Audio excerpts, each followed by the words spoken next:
მადლობა, მე თეო ვარ. კამერის უკან ზურად გას და ეს ჩვენი არხი მოუბარია. დღეს მინდა გაგაცნოთ ძალიან ლამაზი გოგონა, რომელიც ბიზნესს აკეთებს თავისი წესებით და ვფიქრობ, რომ ისეთი ღირებულებები გააჩნია საქმეშიც და ცხოვრებაშიც, რომელიც დღეს საკმაოდ დეფიციტურია. მის სახელოსნოშიც შეგეჭყიდებთ და მოკლედ მოგიყვებით საკმაოდ შთამოგონებელ ისტორიას, როგორ შეიძლება დაიწყო ნოლიდან ყველაფერი და იქცე დამოუკიდებელ, წარმატებულ მეწარმე ქალად. ვიყურეთ.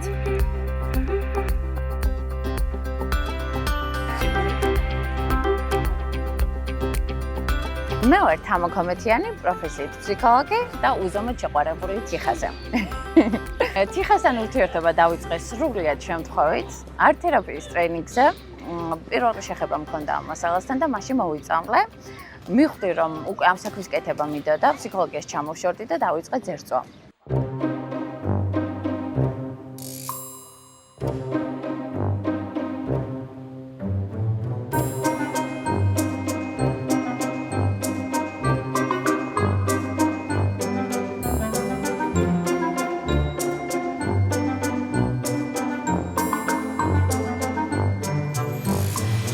ოჯახისწევრებს არ მოეწონათ ეს იდეა, თავისთავად დიდი ფინანსებით რომ მქონდა ჩადებული ფსიქოლოგიის კუთხით და რა თქმა უნდა სარისკო იყო დამეწყო საერთოდ სულთაფურცლიდან. დედაჩემი მირეკავდა განსაკუთრებით ისტერიკებით ყოველ კვირაში. შვილო დროს ნუ კარგავ დაუბრუნდი ფსიქოლოგიას და დაანებე თავი ამ ძერწვას გთხოვ და მე მახსოვს სისნიცა რომ ცოტა პოპულარული გახდა და რაღაც სიუჟეტიც გაკეთდა ჩემზე და რაღაც დაიბეჭდა გაზეთიც მე დამირეკა ისევ დედაჩემმა მიხარია რომ ჩემი აზრი გაითვალისწინეო და ძერწვა განაგრძეო.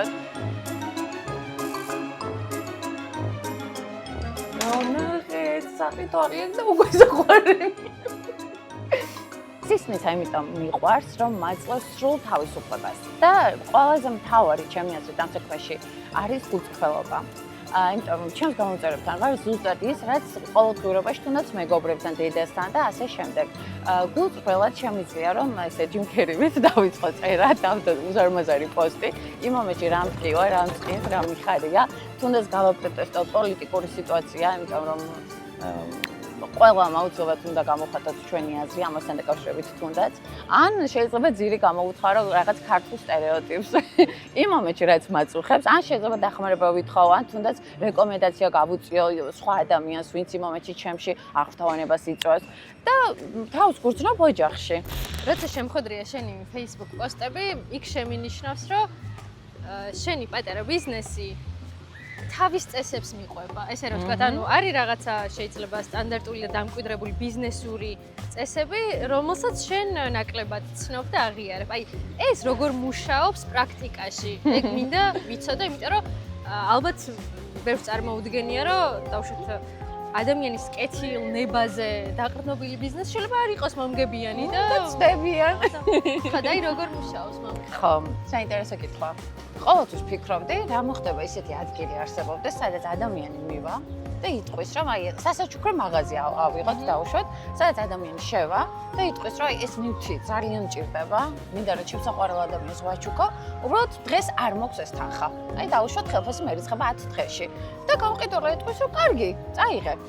უბრალოდ უპირობო ნდობაზე დაფუძნებული და ეს რა თქმა უნდა უტოპია ერთი მხრივ შეუძლებელია ხო არ არსებობს ეგეთი მაღაზია და არ გვაქვს ადამიანებს ერთმანეთის მიმართ ეგ ნდობა და ვიფიქრე რომ მოდი მე მქონდეს რა მოხდება ვნახოთ და ჩემო საყვარელმა ადამიანმა ქმარი სიტყვა არ მიყვარს ჩემო ბიჭმა ეს შემოვხედა და თა ხვდები რას აკეთებ ეს მკითხა და მე ვუთხარი რომ ხვდები რას ვაკეთებ და მე ამას გავაკეთებ და დავწერე პოსტი რომ ესეთ რაღაც ვუთხარი ჩემს ისნიცელებს თუ არ გაქვთ კონკრეტული თანხა იმ მომენტში უბრალოდ მოვწერეთ მომიყევით ისტორია რატო გჭირდებათ ეს ნივთი ვისი გახარება გინდათ და მე ამას დაგიბზადებთ დიდი სიყვარულით შეგიფუთავთ და ჩვენი კურიერი მოგართმევთ და როცა გექნებათ ეს თანხა ჩარიცხავთ და გქონი ესეთ შემთხვევები და არასდროს არავის არ გადავუგდივარ ანუ რეალურად ადამიანებს ეს საჭიროება უდგათ როგორ არა ანუ ერთხელ გავგზავნე ამერიკაში 1000 ლარამდე ღირებულების ნივთი და ანუ ეს ხო დიდი რისკია რომ დავფიქრდეთ ანუ მე სხვა არ ვარ ახლა პატარა ბავშვი და ვიაზრებ რომ შეიძლება მოხდეს ის რომ არ დაგიბრუნოს იმ ადამიანმა დღეს ვერაფერს არასდროს ეს არ მომხდარა და მე ორმაგად მიხარია რომ ანუ ადამიანს გამომართე ხელი და დავაჯერე რომ შენ ჩემთვის ღირებული ხარ იმიტომ რომ ადამიანი ხარ და არა იმიტომ ჯიბეში რა კიდევს იმ მომენტში ცოტა არ მჯერა. მეც ეხლა შეიძლება ბოლოს ალბათ ვიტირებ. ხო, და მეორე წესი მაქვს, რაც ასევე არ შეეფერება ბიზნესს, რა თქმა უნდა, მაგრამ სისნიცულია. ხო. ყველას ხარ შეგხვედრე ესეთი ადამიანი, აი რაღაცა უცებრო გამდიდრდა და თავში აუვარდა. და როგორია რომ რაღაცა ისე იზავს და ყველაფერი უსრულდება. თუ მე ვინმე მომწერს, ცოტა უხეში ტონით, კატეგორიულად, რაღაცა ისე ბრძანებულად, მე მაშინ ვამზადებ ტექსტს, რომ გამარჯობა, ჩვენთან რამდენიც არ უნდა გადაიხადოთ, თქვენ ვერაფერს შეიძენთ და ვებშვიდობები.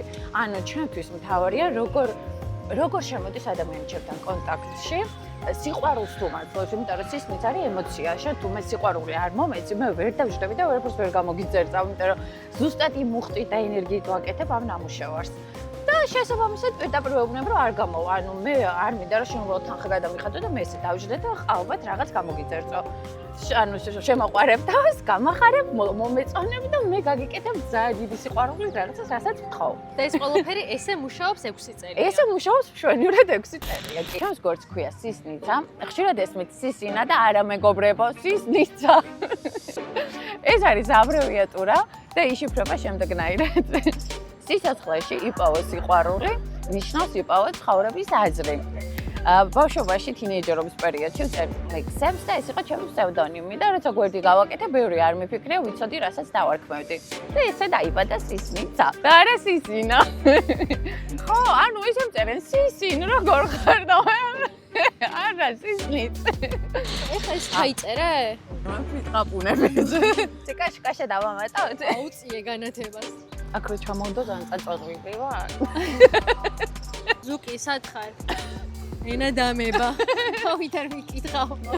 ამბობ, რომ ძალიან თერაპიულია ეს ყველაფერი და ჯერა კიდეც ამის, მაგრამ მაინც არის თუ არა დავშვათ რაიმე სახის სირთულე, ან ფიზიკური, ან ემოციური, იმიტომ რომ შენი საქმიანობა როგორც ხვდები, მთლიანად დგას ემოციებზე. ერთადერთი სირთულე ამ საქმეში არის საახალწლო პერიოდი. და რატომ? გიждდები ახალ წელზე. ჩემთვის არის ყველაზე ჯადოსნური დღესასწაული. სისნიცამდე სულ მქონდა ჯადოსნური და ეს 6 წელია ახალი წელი ხალხო არ მქონია, ანუ ნაძვს ვაწყობ 4-ში. ანუ ახალი წელი მორჩენილია, ყველაფერი დამთავრებულია და მე მიჩნდება დრო, რომ აი ტოტებზე ჩამოვკიდო რაღაც სათამაშო. და ეს ხდება რატო? მე ზოგადად წინსწრებით ავსებ შეკვეთების სიას. მომდევნო 2 თვე ისევე წინასწარ. და სულ წერ რომ აი ამ ახალ წელს გრინჩი არ ვიქნები ჩემი თავისთვის და წინასწარ შემიკვეთეთ და მე მაინც აღმოჩნდება რომ მომდის ესე გუგლის ამაჩუყაპარი მესიჯები რომ გთხოვთ მარტო ჩემი შეკვეთა დაამატეთ, ანუ ერთი გამონაკლისი დაუშვით და მე უორს ვერ ვეუბნები ამ ხალხს და ამ გამონაკლისს ვუშვებ 6 წელია, მაგრამ საქართველოში ზოგადად რთულია იყო ხალი. სისნიცაზე ხშირად ვწერ, რაც მაწუხებს აღნიშნე კიდეც და რამდენიმე ერთი კვირის წინ მგონი პოსტი მედო და იწყებოდა ესე მე ხალი ვარ და დავიბადე. და ამაში გულისხმობ, რომ საქართველოში, ანუ უნდა გიხაროდეს, რომ დაიბადე, იმიტომ რომ სქესი შერჩევის გამო უამრავი ჩვილი უბრალოდ ვერ გაჩნდა, იმიტომ რომ გვარის გაგრძელებელი არ იყო. ჩვენს ქვეყანაში გვისაზღვრავენ კაბის სიგრძეს, რა პროფესია შეეფერება ქალს. ალბათ გსმენია ის, რასაც კაცი დამალაპარაკე. მე მქონია ეგეთი შემთხვევა. მეტალ პლასტმასის კარფეჯრის შეცვლა მინდოდა და რომ დავრეკე, იქიდან კაცმა მიპასუხა, რომ კაცი დამალაპარაკეო და მე ვუთხარი, არა, მე დაგელაპარაკები, იმიტომ რომ ზუსტად ვიცი რა ზომის ფანჯარა მინდა, თანხას მე ვიხდი, ყველაფერს მე უზრუნველყოფ და არ მჭირდება კაცი იმისთვის, რომ ჩემი საქმე მოვაგვარო. საქართველოში ყოველ ფეხის ნაბიჯზე მეწარმეებიც და ზოგადად, ანუ ნებისმიერ მოქალაქე ქალი, ამტკიცებს, რომ რაღაც შეუძლია. ანუ ჩვენ გვიწევს ვამტკიცოთ, რომ კაცის დალაპარაკება არ გჭირდება, როცა რაღაცა მარტივს ვაგვარებთ. სამწუხაროდ მინდა რომ, ანუ ხო ეს სტერეოტიპი მინდა რომ რაღაცნაირად ამოვძირკვოთ და იმედია ესეც იქნება. და აი ამ წლების განმავლობაში რა გასწავლა ამ საქმემ და რაღაც აღმოჩენები გააკეთე თუ არა ადამიანებთან მიმართებით უფრო? ამ საქმემ მასწავლა ყველაზე მთავარი, რომ ჩვენ შეგვიძლია ვიყოთ კარგი ადამიანები თუ მოვიდომოთ. თვითონ სისნიცაღმა დამაჯერეს, ესე ვთქვათ, ამაში, რომ ჩვენ ყველა შეგვიძლია თუ შევეცდებით, რომ ვიყოთ ერთმანეთის ხიდი, მზისხივი, იმედი. აი სიტყვები ხარ, რასაც ახსენებ, უპირობო ნდობა, სიყვარულის გაცემა, გაზიარება, სიკეთე. პოზიტივი. აი ამ ყველაფრის მიმართ დღეს მგონია ხოლმე რომ არის ძალიან ათეტიკური დამოკიდებულება. უბრალოდ როცა ამაზე ვსაუბრობთ, თითქოს ჩანვართ ათეტიკურები. წესით ესე არ უნდა იყოს, მაგრამ ისეთი დროა რომ გაცვდა თითქოს ეს სიტყვები და თითქოს დამაჯერებლობაც დაკარგა. და ჩემ შემთხვევაში მე რატომ ჯერა უამრავი მაგალითი მაქვს იმის რომ ანუ ადამიანებმა ანუ ეს სიყვარული ჩანს თვითონ მათ ქცევებში. როგორ ფიქრობ, შენ გამოიწვიე ეს მათში გონია რომ როცა სიყვარულს გასცემ, ის ბევრდება და უფრო რაღაცა 10 ჯერ მეტი გიბრუნდება. ამ ადამიანებმა დაინახეს ჩემგან ნდობა სიყვარული და მიბრუნებენ სხვა რაოდენობით. ზოგი უმიზეზოდაც, ანუ არ ვამბობ, რომ მხოლოდ ის ადამიანები აკეთებენ ამას, ვისაც დაუშვათ დავეხმარე. არა, სრულიად უცნობი. აი თუ დავწერო დაუშვათ ავად ვარ, დამხვედრია კართან ტკბილეული შოკოლადები, ესე გარჭობილი და რაღაც პატარა წერილი, რომ აი გამოჯანმრთელობას გისურვებთ, მაღლა დაგვიბრუნდით. აი რაღაც უჩქებიათ შარფით, ან ლამაზი წარწერით, შოკოლადები. ან ეს ადამიანები ესე უბრალოდ ხო, ანუ რო აღებ კარს და ტორტი გვხდება და ყვავილი და წერს ვიღაც ერთ-ერთი სისნიცელი რომ რაღაცა ანუ საოცარი, ჩემთვის ეს არის საოცრება. აქ საუბარი არ არის მართლა იმ შარფზე, ან ტკბილზე, ან ყურადღებაზე. ყურადღება და სიყვარული, რომელიც ესე უანგაროდ მოდის შენთან და მე მეც მინდება რომ ეს გავცე, გაგრძელდეს და ამას ვეძახით სიკეთის ჯაჭვ. ანუ ისეთ თემებზე ვსაუბრობთ, რომ დღეს მგონია რომ აი მართლა შეიძლება ეხლა რაღაც კომენტარები მოყვეს ამას თუნდაც რომ აი მე დარწმუნებული ვიცვარ რომ ბევრი დაწერს რომ ხო ეხა ეს არის რაღაცა ნახვებისთვის ან რაღაცა უბრალოდ იმიჯისთვის, მაგრამ ეს ესია ხო? ესია 6 წელი. ხო, თუმცა რა თქმა უნდა ეჭვები გაჩნდება და ამისთვის არა ზოგადადაც მგონია რომ რაღაც აღარც გვცალია თითქოს ამაზე საფიქრალაც ალაპარაკობ. იმიტომ რომ ცურია ცხოვრება უამრავი პრობლემა გვაქვს, ადამიანები გადარჩენისთვის იბრძვიან და ამ დროს რთულია დააჯერო სხვას რომ მე შენ გეხმარები და შენგან არაფერი არ მინდა. ანუ ბოლოს მაინც შეჯამების სახით რა ვთქვათ, შენთვის საქმეში და ბიზნესში მთავარია რიცხვები თუ ემოცია? ემოციას მოაქვს რიცხვებს. კაი შეჯამებაა. კარგი, მეგობრებო, აქ დავასრულოთ ჩვენი დღევანდელი ეპიზოდი. მე მგონი წარმატებას გისურვებთ. ნახეთ წინა ეპიზოდები და სულ ბიჭები ყავდათ და იმედია გოგოების სეზონი ესე წარმატებით გაიხსნება და ბევრ საინტერესო ადამიანს უმასპინძლებთ და რა ვიცი, ბევრი ნახვა, რეიტინგი და გამომწერით თქვენ. გამოიწერეთ ეს არაჩვეულებრივი არხი მოუბარი.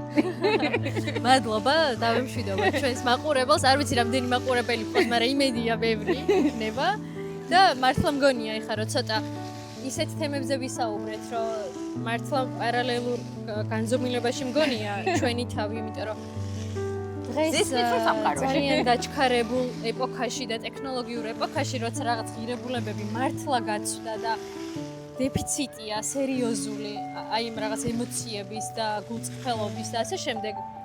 მგონია რომ აი ეს დიალოგი რაც შედგა, იყო ძალიან ხანმოკლე, მაგრამ ალბათ საჭირო დოზა იმის შესახსენებლად, რომ ხო, ანუ ადამიანებისთვის მთავარი ღირებულება უნდა იყოს ისევ ადამიანი, სიყვარული, გულწრფელობა, ღიაობა და სინამდვილე.